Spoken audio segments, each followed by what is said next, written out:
What's up? I'm back from vacation. I missed 8 games. I am not making a recap for each individual game. I will be recapping each series in this video. So the last time I recapped a game was the first game of the series, Rays versus Royals. Rays had won 8-5. How did the rest of that series go? Well, the next day, the game got rained out, so it was postponed. It would eventually be a doubleheader the next day, and the Rays would go on to lose both of those games. The first game being a 3-2 final, and the second game being an 8-2 final. Not a good day for the Rays. But because this was a 4-game series, we had not lost it yet. The next day, the Rays won 3-1 to tie the series, meaning that we didn't lose the series, we just tied it. So the next day, we're in Baltimore. The Rays are hot again, probably because it's the Orioles, but that resulted in a 7-0 final. The next day, the Rays lost. When we play the Orioles, look, I get that it's a division rival, but it's the Orioles. These should be sweeps, you know what I'm talking about? So what ended up happening the next day, guess what? Another rain delay. Game is postponed, which means that one game from each series this road trip has had a rain delay. I've never seen that before, but yeah, whatever. The makeup game will be July 13th at 1 o'clock. So on July 13th, we will find out whether the Rays win or lose that series, but we're going to be waiting a while. Finally, we're home in St. Petersburg, not Tampa. The Rays don't play in Tampa. Not enough people know that. And there were no rain delays because guess what? We have a roof. So, the first game of the series, Rays versus Diamondbacks. The Rays absolutely annihilated the Diamondbacks 12-1, our highest score this year. Blake Snell recorded the win on that one. He is now 3-3. So, not ideal from the reigning AL Cy Young winner, but he's had some really good games so far, so you gotta give him credit. The next day, the Rays stay hot. They win 6-3. We have won the series against our expansion brothers in the Arizona Diamondbacks, and let me just say real fast, I am greatly disappointed that there wasn't a throwback game in any of these 3 games,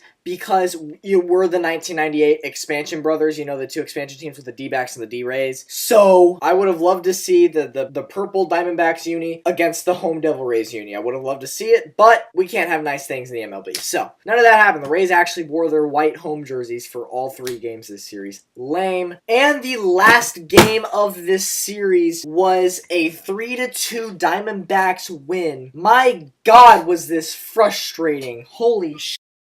Okay, so let me go over this game for you guys, alright? First inning, Diamondbacks hop to a 1-0 lead. Third inning, Arizona expands their lead 2-0. Then you go all the way to the 8th inning. Tampa finally gets a run. It's 2-1. But oh great, here we are, 9th inning, down to our final strike. Nope! Rays tie the game 2-2. You know what? It is really statistically hard for road teams to win in extra innings. Yet somehow the Rays can never win in extra innings. So 4 extra innings added. The Diamondbacks get another run. It's 3-2. The Rays cannot make a comeback. And let me just say why this was frustrating, okay? We had 8 hits this game. The Rays were 1-16 with runners in scoring position. Like, I don't understand. Throughout this entire game, you get 16 base runners in scoring position. How many times do you drive a base runner home? Once. It is beyond me how awful that is.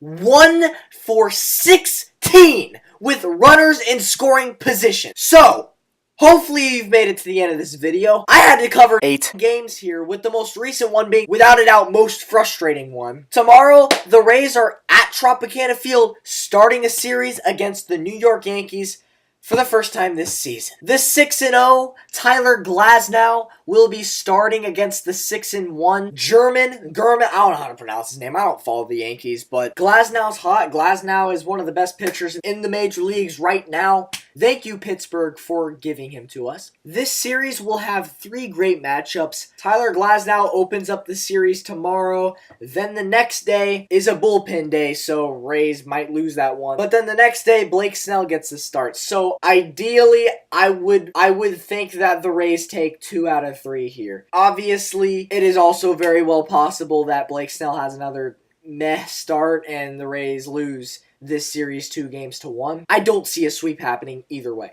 I think the Rays take the series 2-1.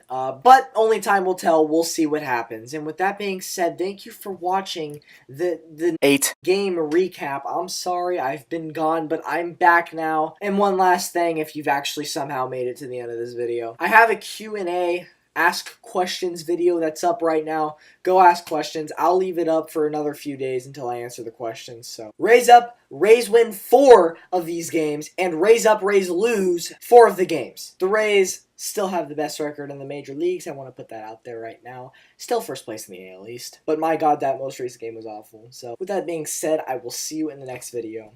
Peace out.